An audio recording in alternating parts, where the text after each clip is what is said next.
Assalamualaikum and hello. My name is Wakyudin Asfar bin Jeffrey. Today I'm presenting on the role of effective import-export management in global trade. Import-export management is the strategic planning, execution and control of goods and services moving across borders. Global trade allows countries to import what they don't have and export what they produce best. For businesses, it means access to new market, lower cost through global sourcing and higher revenue. However, it also brings challenges such as regulation, logistics, currency risks and political issues. In this presentation, I will discuss the 4 key elements of successful import-export strategy and show how Apple and Tesla apply them in real life. First, international trade regulation form the foundation of compliant global business. Key bodies include the WTO, WCO and ITC. The most common tools are tariff and duties. Tariff can be ad valorem, specific or compound, while non-tariff, barriers, quotas, export control and sanction also affect trade flow. Free trade agreement, which we call FTA, are very important because they reduce or eliminate tariffs and simplify the custom procedures. However, companies must strictly follow rules of origin to enjoy this benefit. A clear example is Apple. In earlier 2025, facing high US tariff on Chinese goods, Apple airlifted 600 tons of iPhone from India to beat the tariff and benefit from lower Indian origin rates. Next is logistic and supply chain management, which connects suppliers, manufacturers and customers worldwide. Companies choose transportation mode based on cost and urgency. Ocean freight for bulk, air freight for high value item, rail and trucking for regional movement. Freight forwarders and custom brokers play a vital role in coordinating everything smoothly.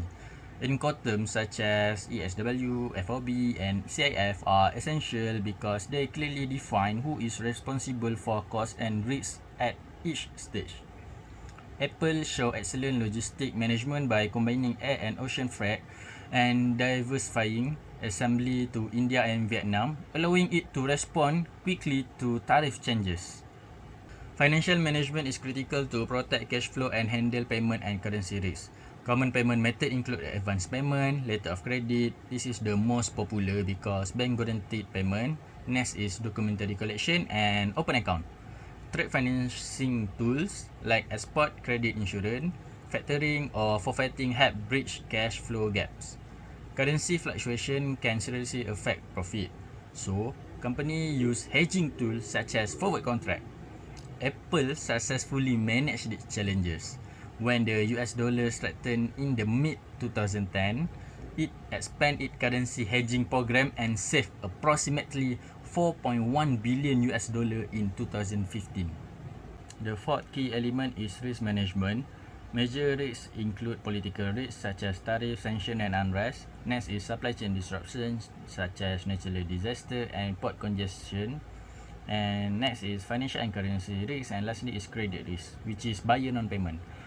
So companies must mitigate this by buying political risk insurance, diversifying suppliers and production location, using hedging instrument, letter of credit, and clear contract with Incoterms and force major clauses.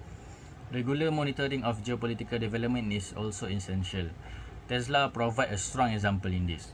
In November 2025, it instructs suppliers to stop using China-made components for US vehicles within 1 to 2 years to reduce tariff and geopolitical exposure. And next example is Apple move to India to show the same diversification strategy in action. In conclusion, effective import-export management is not just an operational task. It is a strategic imperative for success in today's global economy. Apple and Tesla clearly show how integrating regulation, logistics, finance and risk management create real competitive advantage. For businesses that want to improve, I recommend first is regularly monitor regulatory and geopolitical changes. Second is diversify sourcing and manufacturing location. Third is adopt digital tools for visibility and hedging. Fourth is build strong partnership with forwarders, bank and insurers. And lastly, train staff on Incoterms, documentation and compliance. That's all from me. Thank you for your attention. Assalamualaikum.